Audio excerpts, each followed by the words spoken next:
Good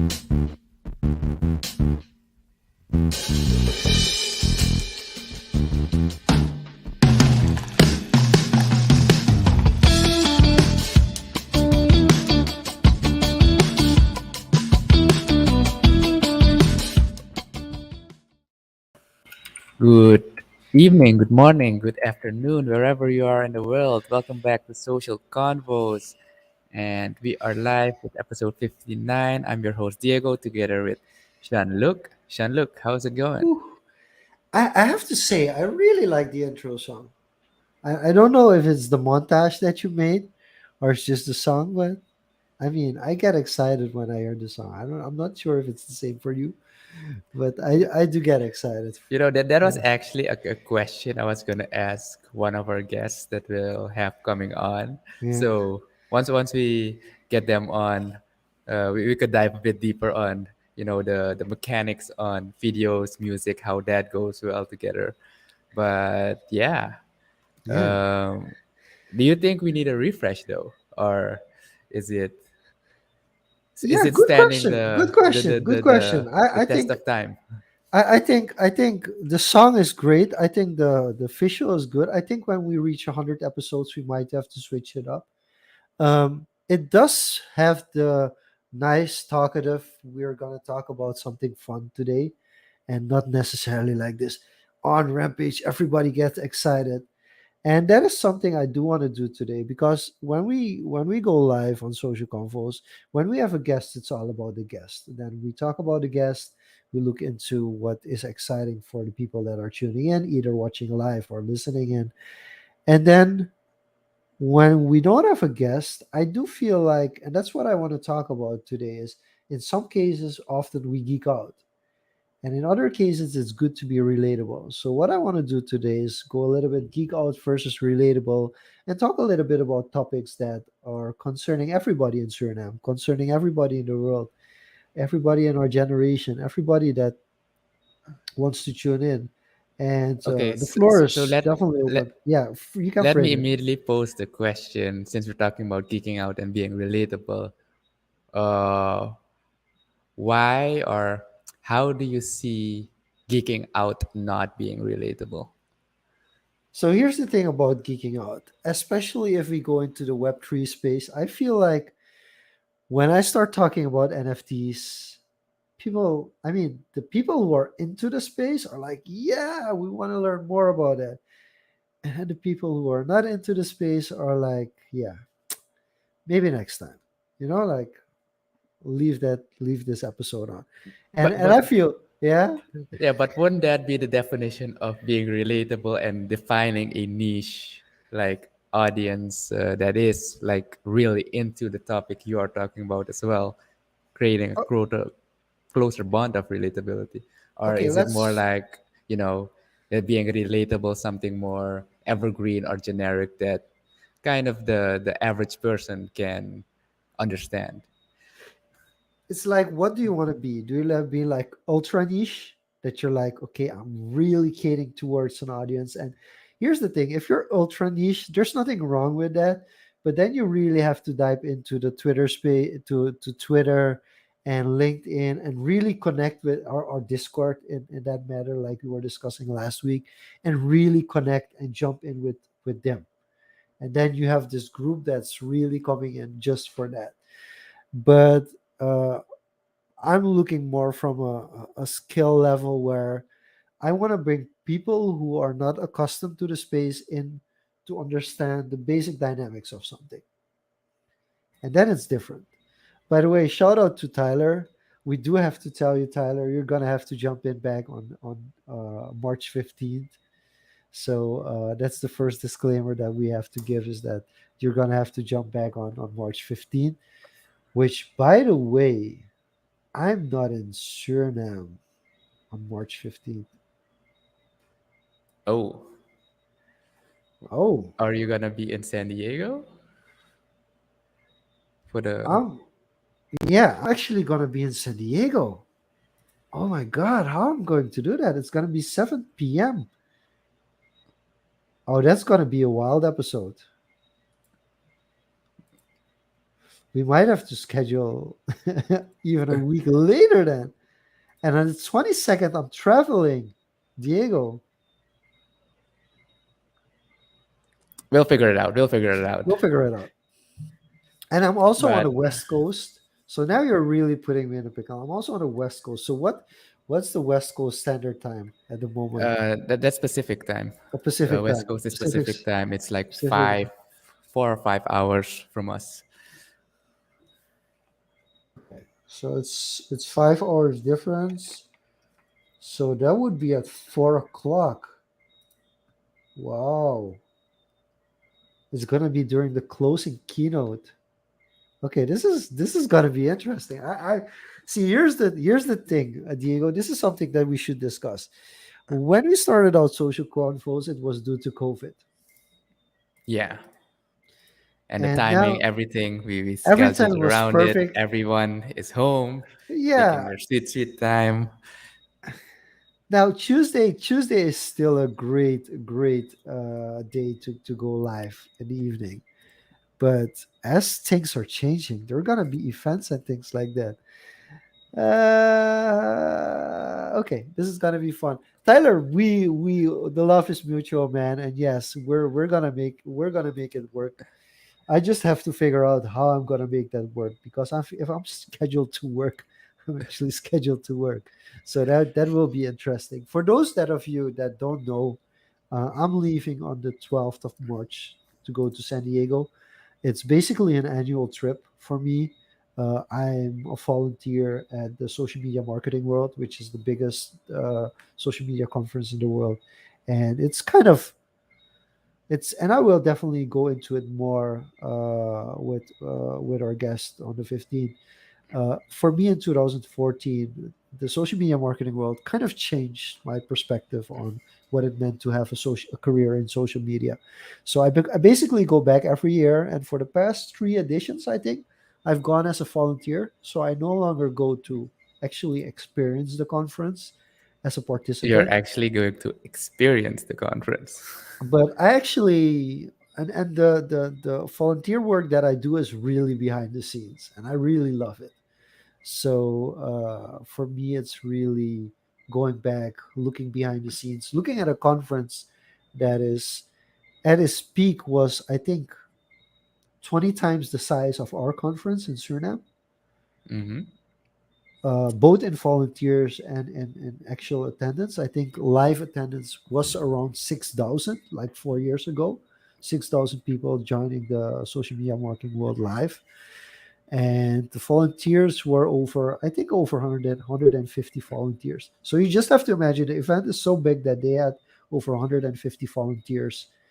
So, and these are people just like myself. It's not like we're students and we're just starting out, but these are like the people that we got to meet. I got to meet Doreen, for instance, as a fellow volunteer, and I mean, she's awesome. I learned so Yeah, much she's from her. amazing.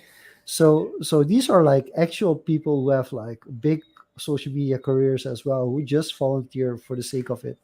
They go I think and they it's join it. that's the core, right? It's for the space, it's for the industry, it's Yeah. to transfer knowledge, experience, network, and that's what these events are actually about. It's for me at least the way I see it, it's less about the actual content or the keynotes or the presentation, but more about the people who attend, the kind of uh, leverage and baggage that is there to kind of make these serendipitous connections whenever you meet as you said when you met Doreen is that orange and Dutch speaking identity kind of connected you two together. So that which being is said, which is funny, because we were there both before, and somehow we didn't connect the first time. And that's how big it is. So for Adressa, thank you for joining. And so yes, so it's basically social media marketing world is an event by Social Media Examiner,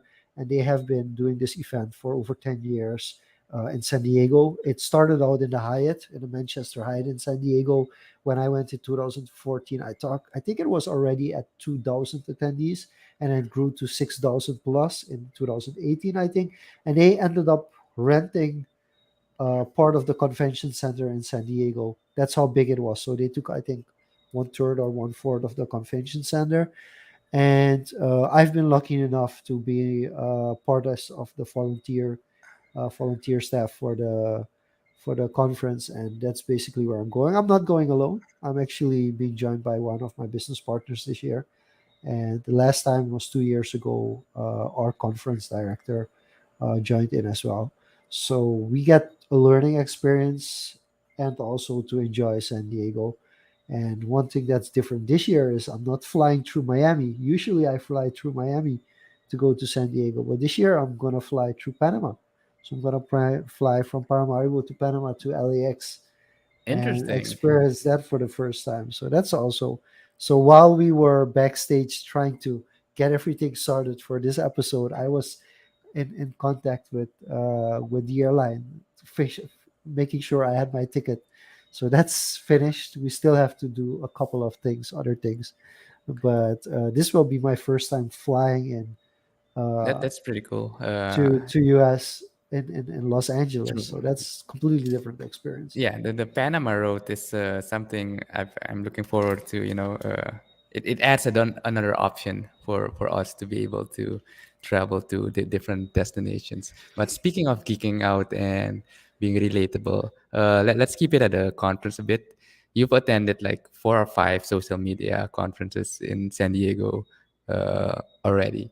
So looking at the trend, and especially with, yeah, I won't say COVID behind us yet. Uh, what's one thing you're geeking out about for this year's conference? So the first thing that people should know, the last conference I attended pre-COVID was Social Media Marketing World 2020, and that was a life changing one in the sense I met up with Mark Shaver. Mark Shaver is a well known speaker and author of multiple business books. He also has 2 patents, and he's actually one of the people that I really want to get to Suriname, and he's already kind of in line to come to Suriname. He actually already spoke as a keynote, I think, in 2020, last year at our conference, but it was digital. It's not the same thing having somebody being here physically present and somebody talking online. So, and there are just so many good connections that I made in 2020, and that was the last conference I attended. And then COVID broke out like large. The funny thing is, where while I was in San Diego, the first COVID cases were coming in California. And this will be like our first big event that I get to be part of, uh, basically post COVID. So we're really looking to learn from San Diego how they approach things, how the protocols are going to be, so that we can have a physical conference in Suriname as well in October this year, later this year. So it's a really interesting test case for us to see like how different is it? Will people be shaking hands, for instance? Yeah, How the social interaction, what's what's the interaction with the the masks gonna be? energy. I have no idea. Like how approachable will people be? Will they be doing fist bumps? Will they have like an elbow up? Will they like namaste and keep distance? I have no idea how that's gonna play out. So that's really interesting. Okay, cool. Yeah, curious to see how that gets translated back here once you guys are back. So, looking forward to that as well. So yeah, let's So go I back. want to quickly, because I want to keep it at the relatable one, because we have some comments. First out, shout out to Sharwin as well as Moreno for joining in. Yes, Sharwin, I'm pretty interested to see how the Copa Airlines travel straight to the US through Panama is gonna be, and I want to jump into the comment of Tyler Is because are the borders with Japan open yet? Because I've been yeah, keeping an so eye on that. So so I want to, because basically this is the GCI summit is event is also kind of similar to San Diego in the sense that the amount of people you're going to meet, the connections, the experience that you're going to have in certain events, because they're that big, um, these are like really, they can be, well, they can be just great experiences or just life changing. And you actually have a GCI event coming up. So are you free enough to talk a little bit about the event that you guys are going to be hosting with your local chapter? Yeah, sure. So there's actually several events, and Moreno is also, I'd say,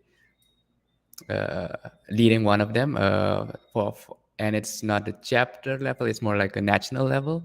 So we're running two programs to be able to participate internationally as well. The first one being the Creative Young Entrepreneur Program.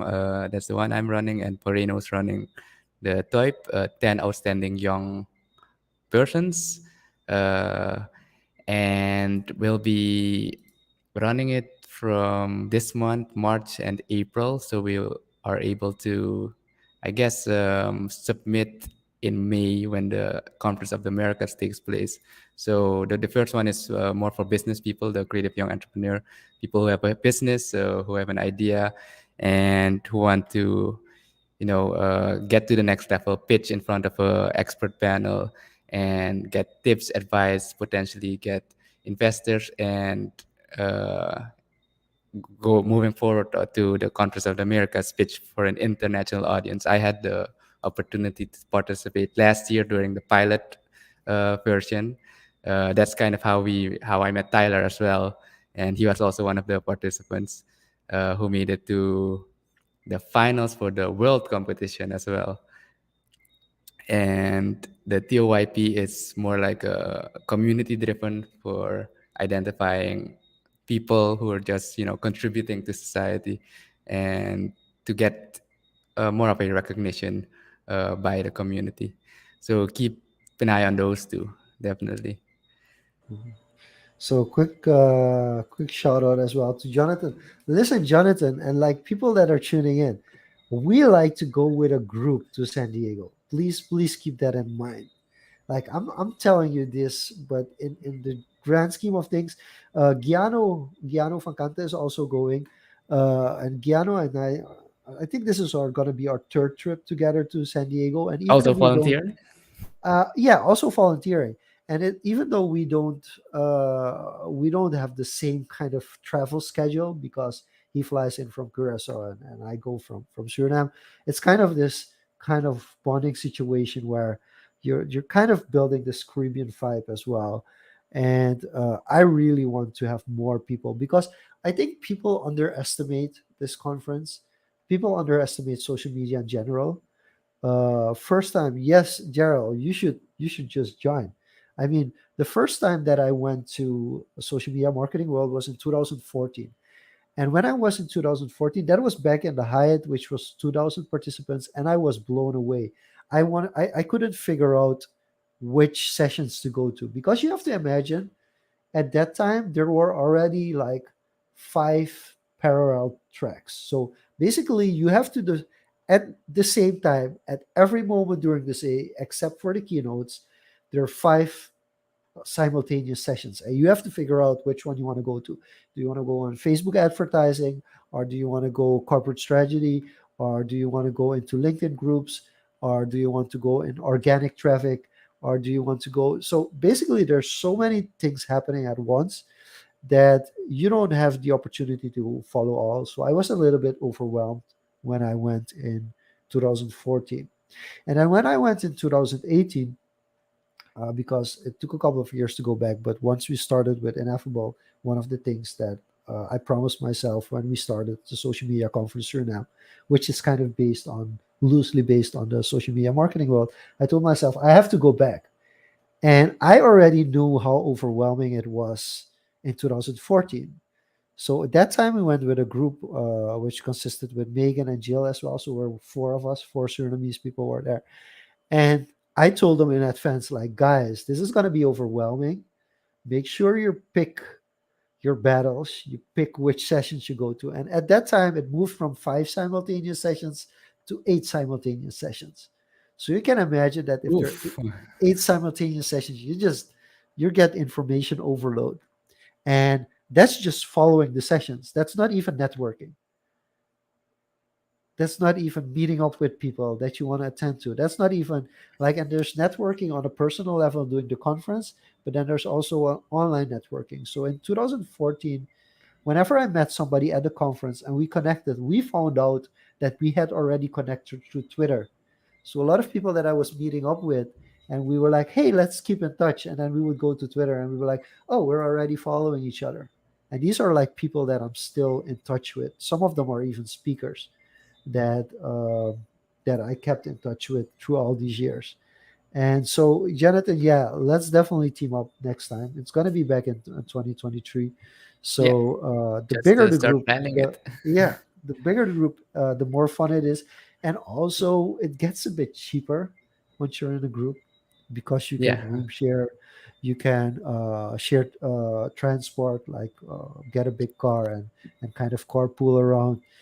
because Even food basically, gets if you yeah. think about it logistically, because you only need a room to sleep, to dump your stuff at, because most of the time you're just gonna be on the conference floor in the stadium. Uh, you only head back to the hotel to freshen up, and it can be overwhelming. So sometimes it's even better to, if you look at it logistically, find a place nearby, pay a bit more with the group, and just to And as save on Surinamese time. people, also as Surinamese people, you tend to like gather around the person who has the hotel room closest to the venue you have to be at. Like Yeah, it isn't weird to just be with 8 people in one hotel room, just like prepping to go towards an event. It's just a pretty checkpoint. just a checkpoint because have I ever mentioned this about like why Surinamese people kind of like to do that? I don't recall we actually went into it per se, So I but think it's yeah, different. I'm not going to say it's typical Surinamese for people to gather at one spot before you actually go to the event, but it's something I noticed that we tend to do. Like when I lived in the Netherlands, if we were going to go to Scheveningen to the beach, we would always meet up at somebody's spot in The Hague, and from there the whole group would move to the beach. We would never meet at the beach. We would always meet at one of our friends' houses at The Hague, and I was trying to figure out what the psychological or like the cultural thing behind it was. And then once I was in Manchester, and I was studying in Manchester, and we had to wait for the group to be all together to move to the event that we were going to.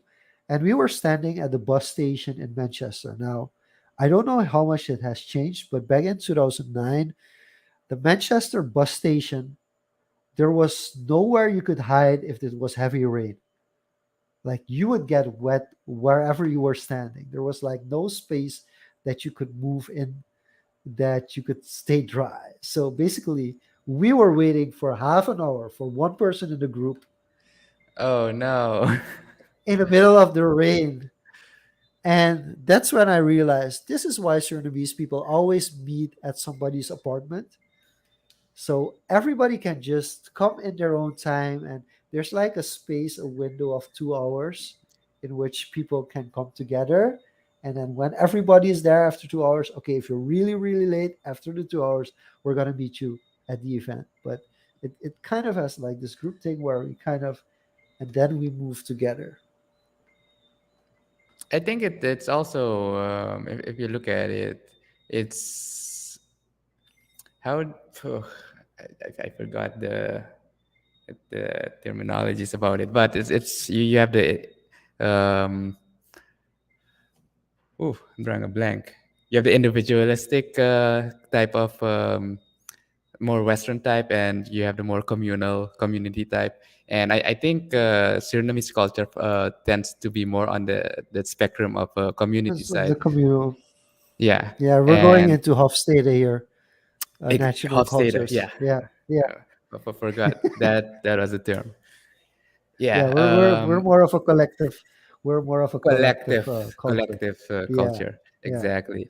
Yeah, I think that also plays a role in why that happens, looking back at that. Also the JCI events I've been, the conferences, usually the a similar thing tends to happen. Either one or two hotel rooms, people gather, and then they move together, walk together to grab a bite to eat, etc. It's also a Caribbean thing, I think, as well. Yeah, so It's it's kind of having fun. And whereas like the Western approach is like time is money and it has to be efficient. So I have this slot available. So let's meet at the restaurant at that set time. And if you're late, sorry, we're gonna start without you. Whereas the reschedule Korean are 2 months like, later. yeah, let's have a pre-party before the pre-party. You know, so it's like and you can flow in whenever you want. And Giano is great in these kind of things because he always gets into the parties, those kind of parties. So it's gonna be fun. For me, it's gonna be a tough challenge to find my schedule to have the convos during the conference, but we're gonna find a way. And Jero, yeah, it really is a lot of fun, and Hey, tech yeah, should I make that happen. If we gotta do it mobile warrior on the floor, we're gonna do it like that. yeah, I think it's gonna be a different episode. I think it's better to ask D Rock to maybe even do the 29th.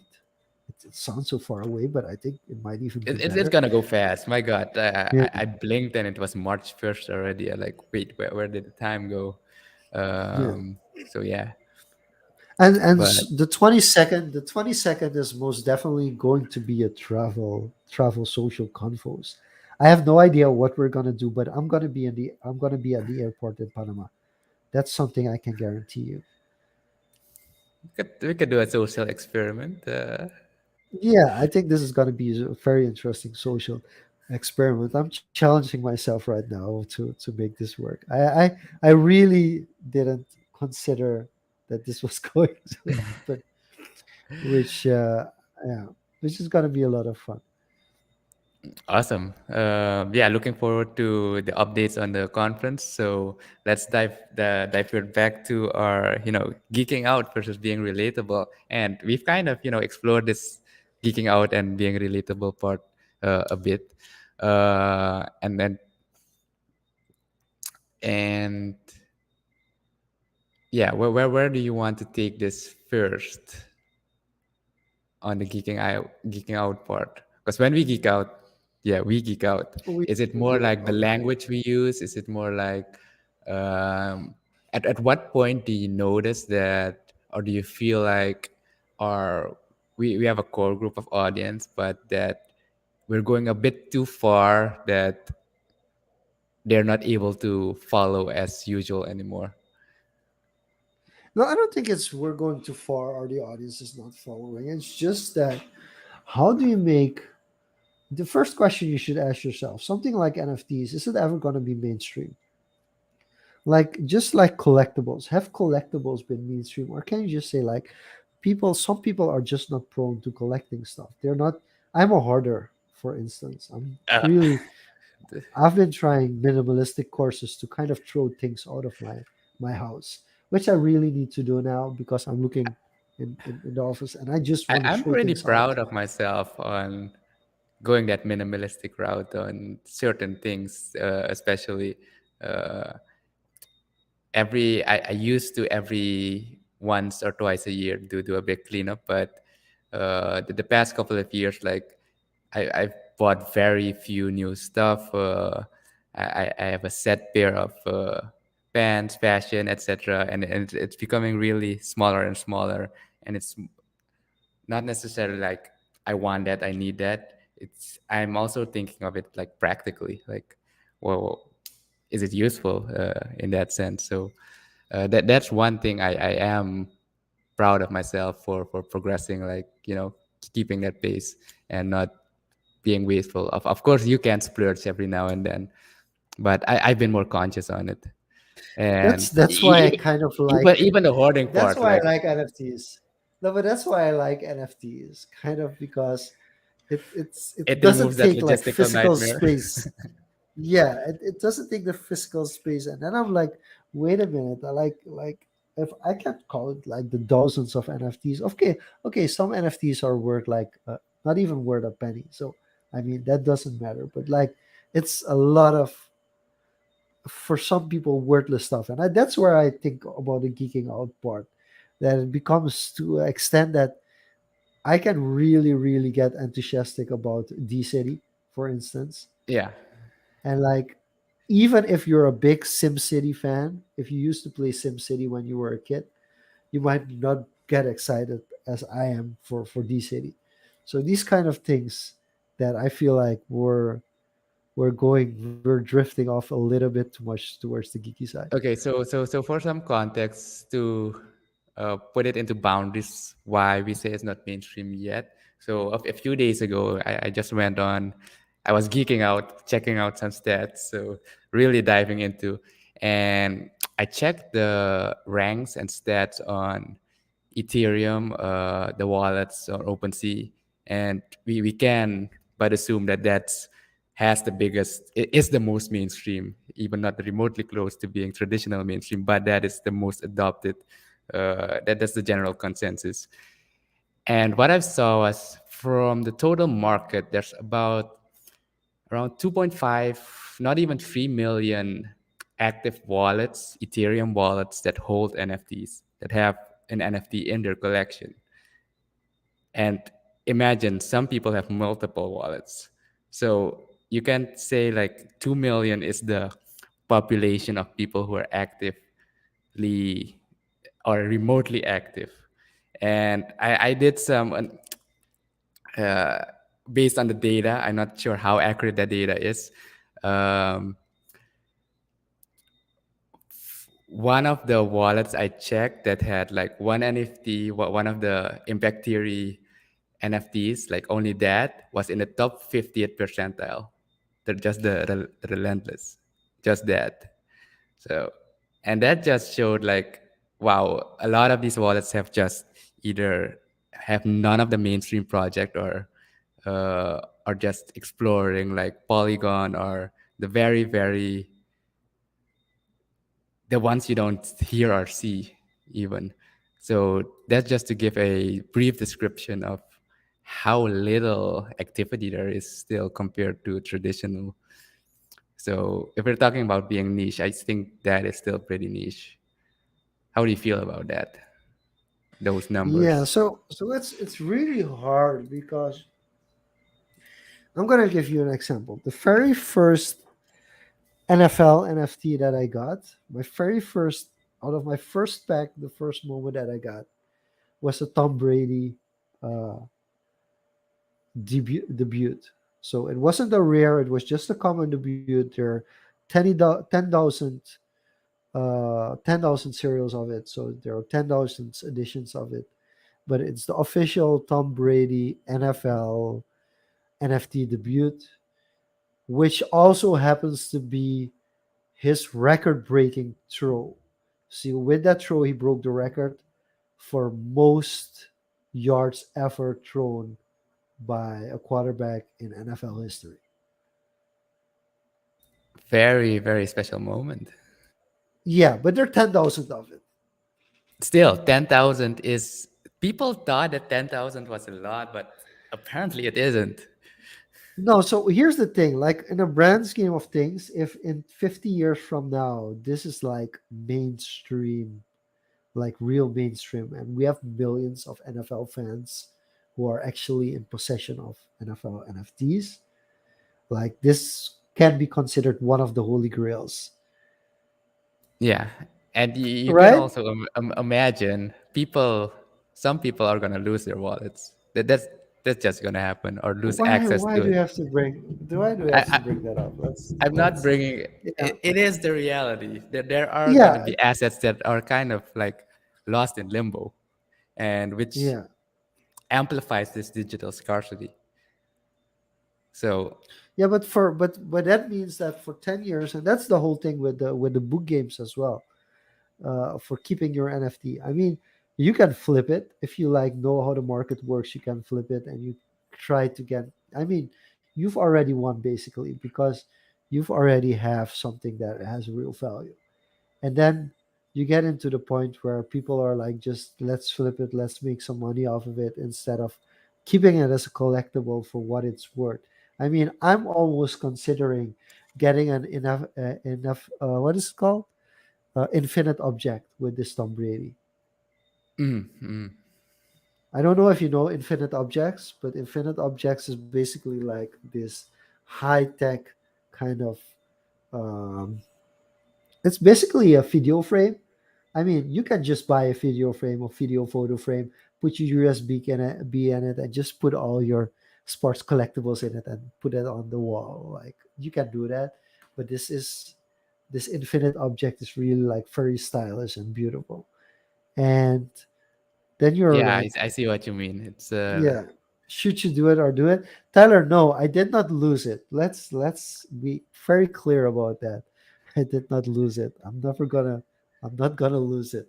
But it's just what do I do with it the next 10 years? I mean, it's just gonna sit around there and I'm gonna there's like a very small percentage of NFTs that I'm really want to hold for the next 10 years. And that's just one of I think five NFTs that I have that I really feel like I don't want to after give this one up. Tyler, did you get any? Well, we wait for Tyler's response, or hopefully you got some. But yeah, coming back, the infinite object looks nice, and going back to that relatable part, I think that's, I'm not sure how to place it in, how to make it more relatable to someone else, because it is such a niche space. The best way I can think of is usually bringing back, other analogies, like as you said, hoarding and stuff. Everyone, usually you have women who collect shoes or something. Everyone has a collection of a certain thing, but I guess the way we talk about it, the language we use, and because it is so new, kind of detaches that relatable part, probably. And the narrative is kind of what people see in the media, kind of detaches from that, as well as seeing it as a cash grab, because that is mostly what is happening now, uh, in Twitter, in media. And we've talked about this at length at the very first episode we had, around the scams. There is kind of a different picture being painted by the general media, or masses, right? Okay, Saving so the for a fee first too. which Yeah. oh okay, okay, very nice. So the first thing I did that I feel like already changed and I feel more people are doing is like most of the artwork or most of the canvases that are hanging around in our house are pictures that I took. Of course, we did Instagram. So Yeah, we did a yeah. couple I of still years have of a few of Instagram. those Yeah. hanging. So those are kind of things that hang in our house a lot. So instead of art that you would normally purchase, we still have some artwork like from real artists that we really like. But in general, these are being replaced by our own collections, like things that we own, that we made, or that we bought. So instead of like a regular art piece, it's all of a sudden like the poster that you would hang in your room as a child. Now that's being replaced by this infinite object, which is like basically a video Yeah, frame, it's which more is dynamic. You can swap yeah, it in and out to showcase. And and it's a little bit less obstructive in the sense that it takes. Like when I was 12 or 14, I used to have a Stone Cold Steve Austin poster on the wall in my room, which was like wow, 180, like 6 feet. Yeah, it was really like ridiculous. life It was sized. almost life size kind of poster. And back now, I'm like, yeah, that's really, you walk into children's room and they're like, bam, it's like really plastered all over the wall. And this is a little bit more subtle. So I actually shared the link in the chat. I don't know if you can share, but if I share it, I actually my internet connection kind of starts Oh yeah, happening I again. got it open. Let me pop it up for a second. Share screen window, and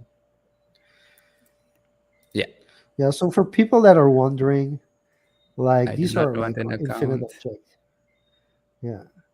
So this Yeah, is like it's really really styleful, and basically it's just a photo frame. And I'm wondering, like, how much would this just cost if you would buy it like locally? How much would This you pay this for should such a be frame? able to be fabricated. We should get the Julie and the IoT lab on it, like because it's just a piece of plexiglass. You need some tech behind it, a screen, and a way to push the data. Even Yeah. either it's on a network or So what I it's think they do here, what I think if you could scroll up because I think that's the one where they jump in kind of to the yeah you can be so I think it's with a chip, so you can't replace it because it's it's really preloaded. flat. It's It's preloaded. kind of preloaded in it, and that makes it this smooth silky design which is really thin. Yeah, But and basically it's you'd be able to yeah customize it with any type of frame, and that we can do that locally with yeah even uniquer frames, even nicer looking ones, custom designed, custom carved, yeah. and just plaster that piece of tech in between. Yeah, and Diego, I want to support local entrepreneurs. So let's find somebody who really wants to do this, and that person will have my full support. Yeah, this is definitely a good opportunity to look into.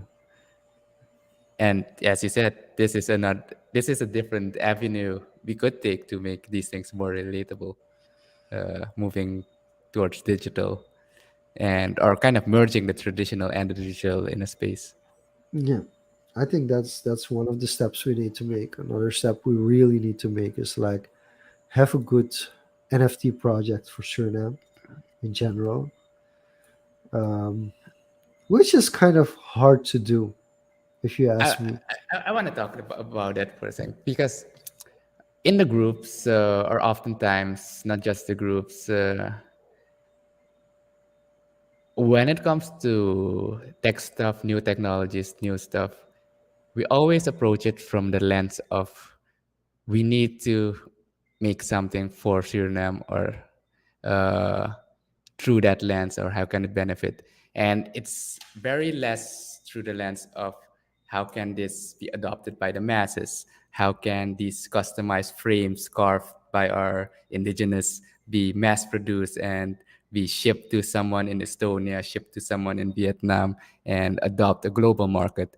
And I've had several sessions with startups and stuff, and one of the things that happens in Silicon Valley, for example, is that they from the start they have a global mindset as the market, the globe is their market, and it's not constrained to a certain region or certain area. Of course, each area has its specific niches for certain things, but coming back to that, is it because of coming back to the Huff State's collectivist approach? Is it because you think that psychologically, or why do we always default to that? No, no, it's the first question that you have to ask yourself is what's the reason for doing this? What's the goal?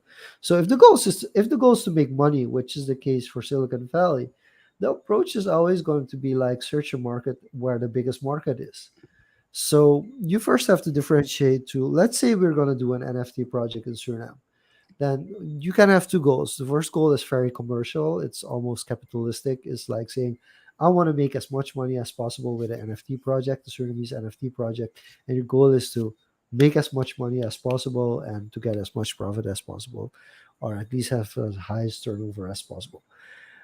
And then you get into the kind of thing like doing it for society, like getting Surinamese people to understand what NFTs are, getting involvement, community involvement, and then it translates to something completely different than making money. So that's a decision that you have to make first. Like, is this for the people to have something to hold on to, or is this just to get a gain, a financial gain from it? Jonathan has a comment here. Yeah. I think NFTs are a big thing because there's too much money in the world, and COVID-19 has contributed to this as well. This is going to have a big effect on making digitization more human. It's an interesting point. That And last word, this is going to have a big effect, maybe interesting.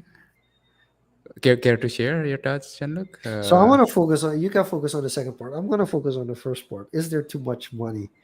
Is there too much money in the world? I feel the shift is there's a lot of value creation at the moment, and I think it's really weird because what's happening now, even if like 8,000 of those, how many cryptocurrencies are there in the world at the moment? Oof, last I checked, it's the list on CoinGecko is like 12K, Yeah. 13K. So let's see. But On that's yeah, on CoinGecko it's 13K. On CoinMarketCap it's almost 18K. but you So can't just categorize yeah. all of them as utility or No, as but use but of but still, cryptocurrency. let's The space in consider. general, yeah, the space in general. Let's look at, if we look at it from a more like traditional level, there are around 200 currencies in the world. Let's say there are like 200 currencies in the world. Yeah, Like these are each national for currencies each connected country. Yeah, connected to a local economy. Yeah. And all of a sudden that moves from 200 to 20,000. And I don't think it's fair to make that comparison. I don't no, think it's it's not fair. it's not fair from a practical people are actually going to use it statement, No, but but because it's you mentioned there's 200 like yeah, traditional currencies based on local economy, yeah. but I could also argue there's all these companies with loyalty programs with gift cards. I also see them as a type of currency that's being used within the economy, pegged to a national currency, Yeah, but and here's the that funny is thing how about most that. of No, no, the no. But here's the funny thing about 18K it. can No, also be. yeah, you can interpret it like that, but again, like how many companies in Suriname do you know that have a real loyalty program? It's like a very small percentage. I Yeah, don't think it's I don't think it's even close to 5%. yeah, no, that's a fair point, but So, but my question here is, there is so much value creation at the moment, and taking into consideration, because even if those 20K cryptocurrencies, of those 20K cryptocurrencies, 19,800 completely wash off. At a certain point, they worth a certain value, and somebody made a profit off of it. yeah. Mhm. And basically, all of it started with zero, unless you just bought into something very expensive and lost all your money. But like there were airdrops. I'm not sure if airdrops is still a thing now, but like Kind of the less. Yeah, the hype has yeah, passed. yeah. But there's a lot of value creation, and what I'm noticing now is that the airdrops aren't free anymore. But in the previous cycle, a lot of these things were just free. You got free money. If you're lucky Well, enough, you had thousands of dollars that you got from free money. free is also relative in that term because you get these airdrops and it's basically you create. See, I don't want to go too deep in market mechanics and how these liquidity pools work and etc. There is a pool and essentially you introduce it into the wider ecosystem and kind of value flows from one value flows in the form of a currency or a monetary value from one asset to the other. And that's how you have these swaps. And basically, you have these airdrops like ENS that have a certain utility that you can govern or vote on how certain protocols work. And that has an associated monetary value to it. So the kind of linked or peg these tokens to the other assets that kind of already have like monetary usability value. And that's how the value gets transferred from one asset or one token or currency to the other. So it isn't necessarily that it's, yes, it started from zero, it was a free airdrop, but it's just a transference of value from one asset to the other within the wider economy. But yeah, Yeah, for I the mean, sake of not there's getting this, too technical on that. it's no, but it's you're right. It's kind of this market movement that you have to do, and of course it isn't all free, and it does the money has to come from somewhere. So I agree with that part, but I still feel like there was like a lot of new wealth, What a lot of happened, new wealth. in my opinion, Right. what happened is many people saw this hype happen that people who are avidly active in the space that have these bags and have the liquidity to be able to make these types of moves kind of took advantage of that situation and started like similar projects uh, promising uh, similar things, and people like, oh yeah, this one worked out, let's go into the other one. And for the people already in the space, it's like a very minuscule risk. It's like, okay, let's test it out. But the people outside who are not that deep in the space kind of see, oh, that's happening, that guy made like 20x 30x just for getting that airdrop. They kind of go in like going blind, and they're like buying this and don't know what they're getting into. And that's how these rug pulls happen. Kind of Bo said it in our last episode. You need to get rugged to really understand what's going on. Uh, Do you so that have that's to? the, Yeah. that that's an unfortunate side of, you don't have to, but it's kind of the fastest way to learn, and kind of forces you to understand kind of economics a bit, and cultural Okay. waves on hype cycles. Okay. So we went a little bit geeky on it. Can we now bring it to the relatable part? Like, how can we make people have a better understanding of what NFTs are and how you can avoid rug pulls? Or because a lot of people are searching for opportunities, and Yeah, in case you don't know, in Suriname, a lot of hinges on taking chances and like really gambling. Like gambling is pretty big in our society. Like I we would, don't. even though gambling is pretty big, I would still argue that the average Surinamese is not a big risk taker. They are risk averse. That that is actually how I feel. How the general, the average person would react, and not just Suriname, but most people, they are very risk averse, as in not taking calculated risk and instead going straight for gambling. On the one side, it's kind of how society kind of shaped it, maybe, but on the other side, uh, gambling is an addiction.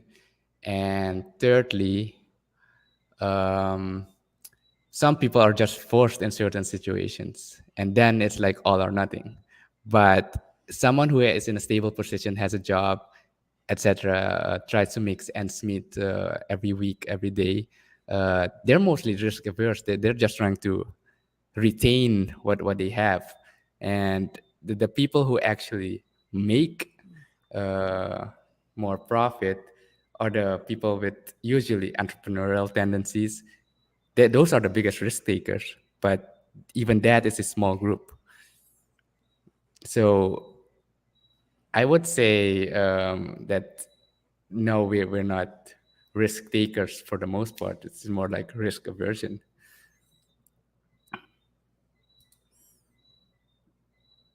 Are you still with me? Your Yeah, my screen is internet has frozen. all of a sudden become really, really shaky. Yeah, Um, I can hear you again. Yeah, mm, there we go. okay. Yeah, I don't know what happened. It's still a little bit shaky. But could you repeat the last part that you mentioned? Yeah, in my opinion, the majority of the people are pretty much risk averse, contrarily, instead of risk takers. The risk takers are a small subset group, and most entrepreneurs fall in that subset. And then you have the investors. But yeah, the average person with an average income is pretty much risk averse, trying to retain their survivability.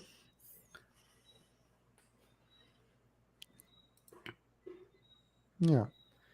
I'm trying to check out Jonathan's comment as well, saying it's like it's digital assets. It's not just real estate, but digital assets, and it's always a gamble when you go in first. I kind of somewhat agree with that as well. I think, but I still think like we're not taking enough opportunities from it. I mean, in some cases you want to leapfrog. In some cases, you could take this technology to your advantage and do something with it to kind of solve issues that weren't easy to solve. Like there are so many use cases where you can use technology can you still hear me? Yeah, yeah, yeah. You Yeah. broke up a bit, but To yeah. yeah, but there's so many use cases where you can use this new technology to actually solve problems that society deals with. But it's so far. How should I say it? It's so far off the radar for Yeah, most people don't know policymakers. about it, uh, and it's very. Ex- It's still a technical barrier for most. yeah. Technological, not say technically, technological barrier. So, but then from a advisory perspective, kind of, would you say like wait until the technology matures and then jump into it, or say like if you really want to leapfrog, you should put everything in your power to kind of put yourself in a better position than other countries in the world, for instance, Okay, so when you're talking about you, are you talking about Suriname as a country or the people as a or country, the people as a country. as a So, country? like for instance, what Julie is doing, what we talked about with Julie when she was here, she's kind of already putting the first steps into place to having a program. But still, if you have that program, most likely you're gonna be behind compared to Western countries. Yeah, So, yeah. so if Compared to Western, that's a yeah, given. so if you want to have like a leapfrog situation where you can actually be in front of, I mean, you don't have the resources to fully The outplay biggest them. resource is human capital, basically, and Yeah. the expertise, because it is mostly we're in the information age. It is mostly information. We all have access. Most of us have access to internet, which is the most important part. Yeah. So if I'm looking at it from a like country perspective, should the government, um, allocate resources to that? I won't say resources per se, but human capital. It's more about getting that experience, knowledge, and expertise.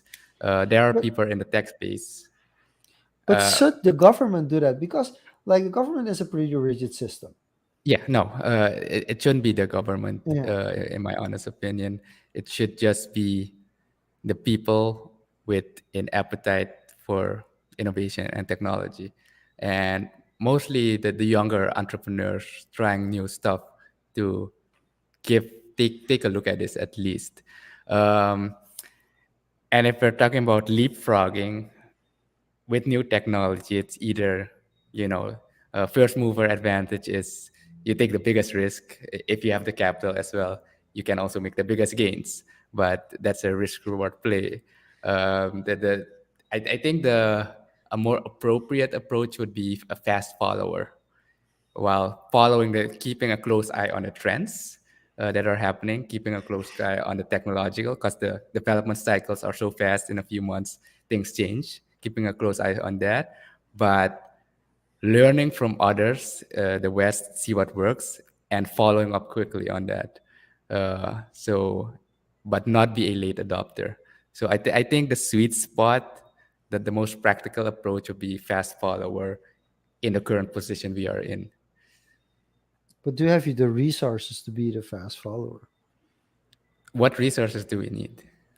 Let's define these resources. So if you're a fast follower, you're able to somewhat copy the system, like of the first person that made it possible, Yeah, copy and or improve on it improve quickly. on it. But Yeah, in order to do that, you have to have the necessary resources. So you have to have people with the skills that can actually yeah. copy So it. so as I mentioned, the biggest resource is human capital, and that is where human So okay, capital and expertise. That okay. that So is let's the so the part we're of now the aware equation. of the equation where human capital plays an important role.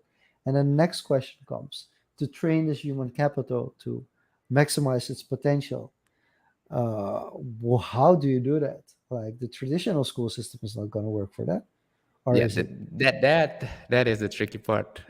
I'm not so well versed in that aspect to form a clear path or framework on how to do that. But uh, with anything, if you look at how the entrepreneurial programs kind of now, it is businesses taking it upon themselves to fill in that gap, to kind of package startups students to be prepared to take that step.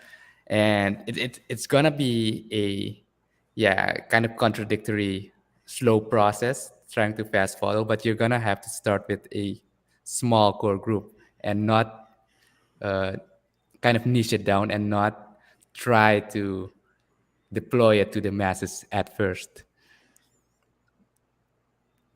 So I would say find that small group and that kind of is hungry to do developments in that space. But Which brings you back to the first question: are you doing it to make for monetary gain, or are you doing it as to change life or your society? I think that's a very important. And I'm not saying one is better than the other or one is wrong and the other isn't, but it's something you have to take into consideration. It's yeah, something also, yeah, in a business clear in goal general. helps. Yeah. A clear goal and vision helps tremendously on that in that end. Okay. Um, So to close it off, I guess we have to do some over unders. yeah, we could do some quick ones. I'll pick some from the pool I was brainstorming, but you can always go back to these. Kind of have a pool already.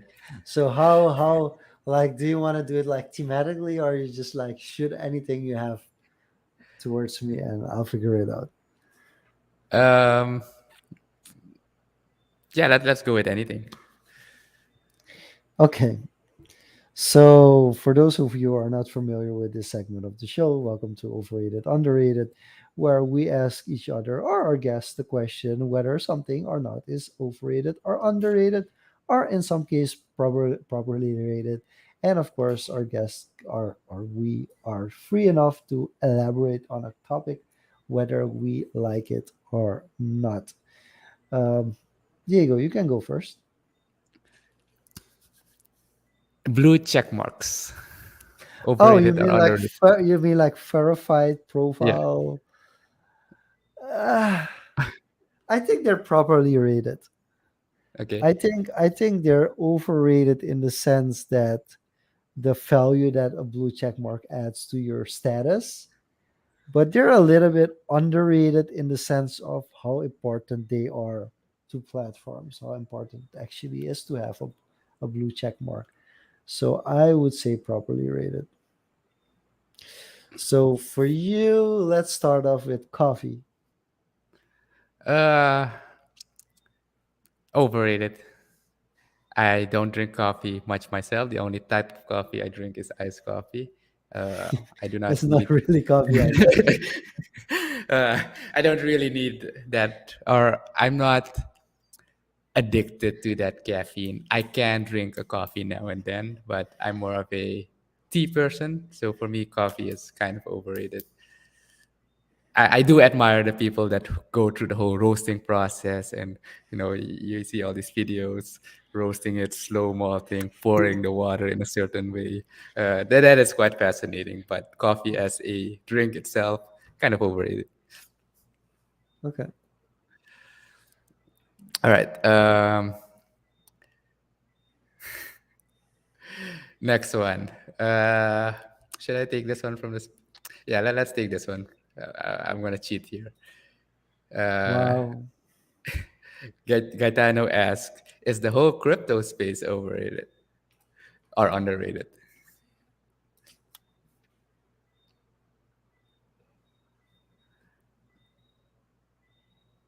See, the main reason why people think the crypto space is overrated is because 88% or at least 80% of the information on there, it's gonna be redundant by Yeah, 10 years from now. apply the 80/20 Yeah, rule. it's just there's so much crap there that it's like it's gonna you have to you can compare it to domain names. Like these things go, they're at a certain point they're so overrated that they completely crash down and they become underrated again. So you have to imagine that like 20 years ago, people were like domain hunting. These people were literally trying to buy cheap domains so they could Okay, sell them later. but today, March 1st, 2022, Yeah. in your opinion, is the crypto space as a collective overrated or underrated? It's slightly overrated, and that's why I feel the bear market isn't done. And then it's gonna be underrated again. So I Okay, mean, yeah, I think the we've biggest time stamped it. yeah, yeah, the biggest thing with it being overrated is there's just too much which is not relevant and doesn't contribute at all. And then from the other side, the change that it's gonna bring, we haven't seen the tip of the change that crypto is gonna bring.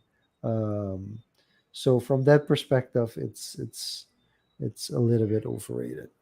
I'm gonna make it a real fun one for you. Pumpkin, Pumpkin, the orange. just pumpkin, Okay, underrated. pumpkin. What's it? Yeah, Pumpkin. Yeah, and Dutch yeah, is pumpkin. yeah, Yeah, yeah. yeah. Underrated. I really Okay. love pumpkin, depending on you how you prepare it or how it's being prepared. I'm not saying I can prepare it amazingly, but uh, I like it. Yeah, People who don't like it, it's a personal taste, but I like it. In yeah, it goes well with most stuff for me, yeah. and Pumpkin is. I mean, it it has also has its some health benefits, right? health. Yeah, yeah, yeah, yeah. I'm Yeah. not sure what exactly for eyesight or so. I'm not sure I believe it completely, but uh, I enjoy the taste. All right. Okay. Last one for me.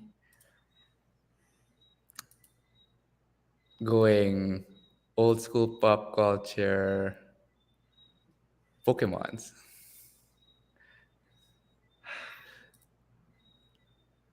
Sorry, but I'm gonna have to say overrated. I mean, and you know, let me tell you why it's overrated, and it hurts me. Like a little tangent. I have two kids. One is 7, one is 4, and right now we have Netflix, and I do wanna kind of want to bring Disney Plus back because my son wants to watch certain movies that are more Disney like, Mhm. and my daughter is fine with Netflix because there's enough girly stuff on there. But Netflix now has all these old cartoon series that I was a big fan of when I was a kid. True. Like crazy things like Inspector Gadget Oh, really? and yeah, yeah, it's even different. It's completely different. It doesn't have the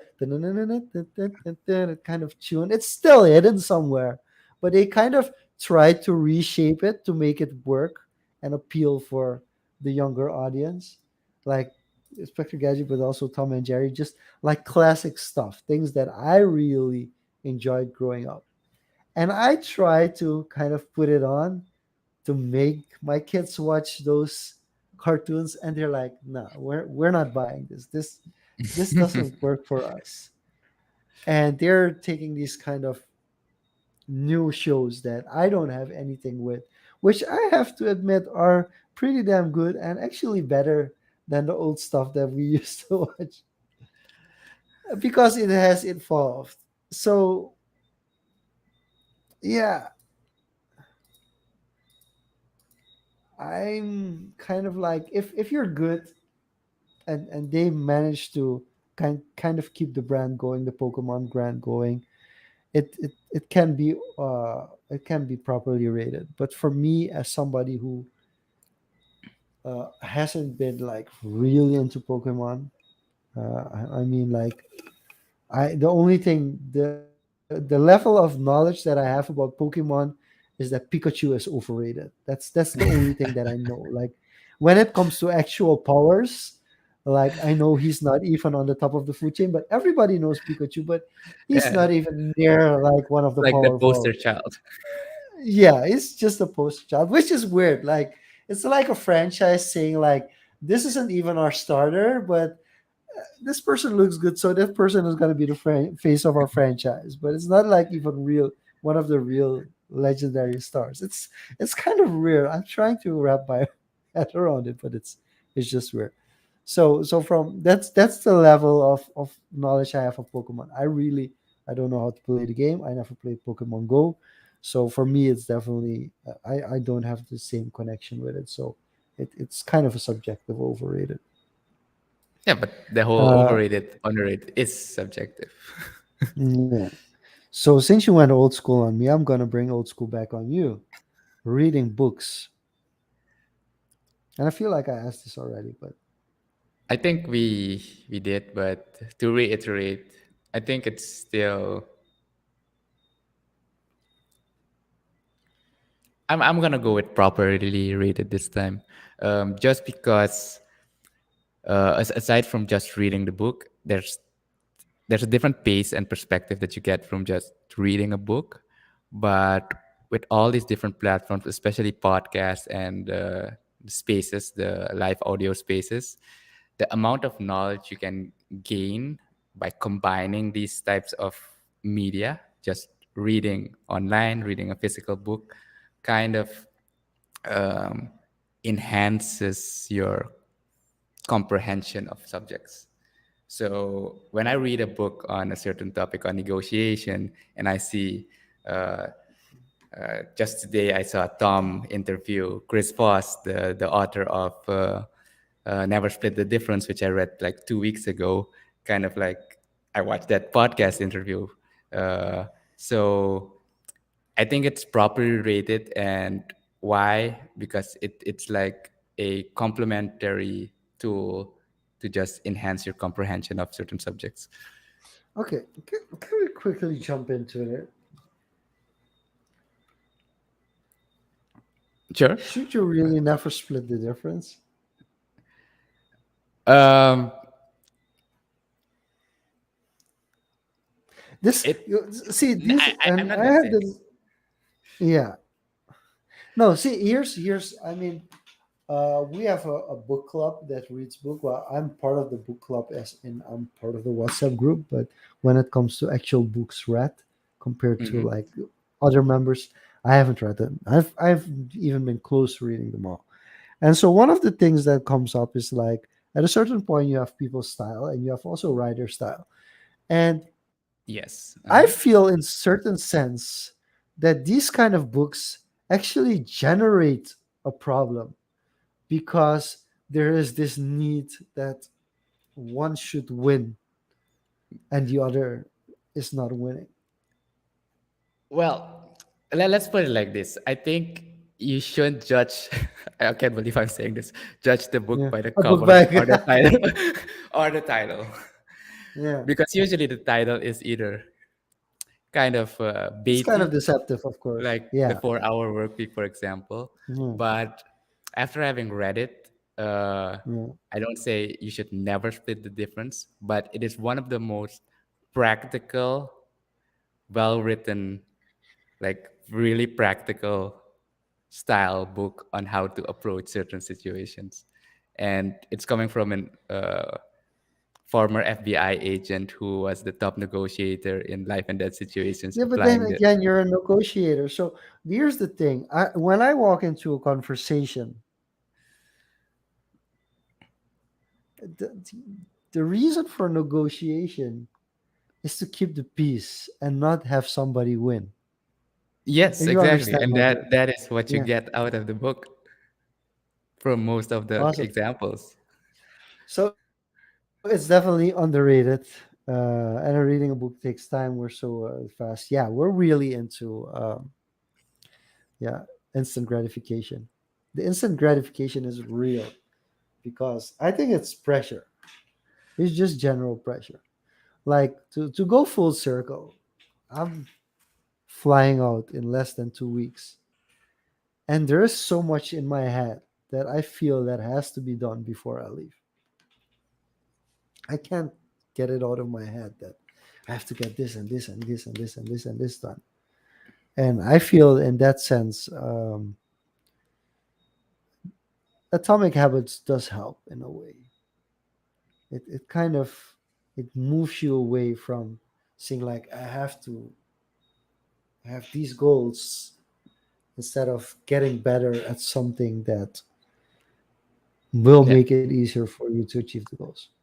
In terms of writing style and practicality, I would put those two, atomic habits and never split the difference, in terms of the practicality and the tools given. I would put them close to each other in the real use case. Okay, interesting. Yeah. Atomic habits slightly higher, but yeah, it's pretty subjective. But I put never split the difference pretty close up there. So, what's the habit that you are currently working on? Um, I need to pick up writing again. I skipped a week and never skip Oh, twice. Never skip ooh, twice. That is one of the rules. ooh, More than ooh. twice is the start of a new habit. Okay, okay, okay. Let's see how devastating that is for you. Do you think it will have an effect? Um, we'll see. Uh, yeah, I think it also goes with hype cycles, and that's why systems are important. Uh, and being aware or catching yourself in the act of avoiding that system kind of put reinforces you to kind of go back into it. So you've actually managed to get Danny on Hive. um wait, give me some context. Yeah, Danny, oh you yeah, actually, Danny. Yeah, yeah. yeah. Uh-huh. I That's did.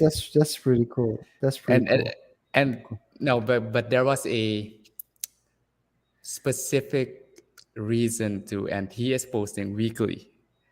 Yeah, He's posting weekly memes, and it's getting traction now. yeah, And that was thanks to the Gods Unchained community, because the Gods yeah, Unchained community has, the streamers have a strong presence on Hive as well. yeah. So that's kind of how that got linked together. So finding that niche and group kind of reinforces That's that. pretty awesome. That's pretty awesome. Yeah. So Yeah, getting $50 for memes, it's pretty freaking impressive. yeah, It's it, really it freaking was like, I think impressive. the third or fourth week he didn't get any reaction. It's like, wait, what's happening? The first 3 weeks are going so well, but I think was just uh, I don't know what happened that week, because I think that week most of the I people think didn't get no, upvote. I think it was just the upvote that didn't go, and now he's back Yeah, to and the getting the next upvote. week I told him, just Yeah, keep it up, just build the yeah, traction. People are starting to yeah, recognize you. People are starting to notice you. Don't look at the number that you yeah, get. Just post consistently. And yes, and it's yeah. slowly growing.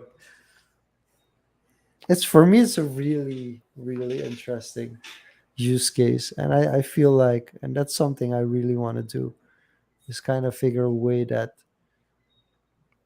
also it serves a purpose because I've seen it with the Spanish community and from Venezuela and with the Filipino community.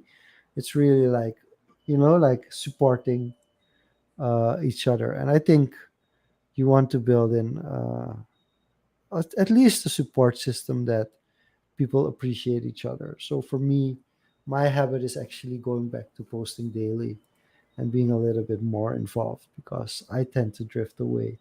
And it's starting to happen again. So I want to make sure that I don't let go of Hive being my first main social media platform. Mhm. All right. Then looking forward to those daily posts again.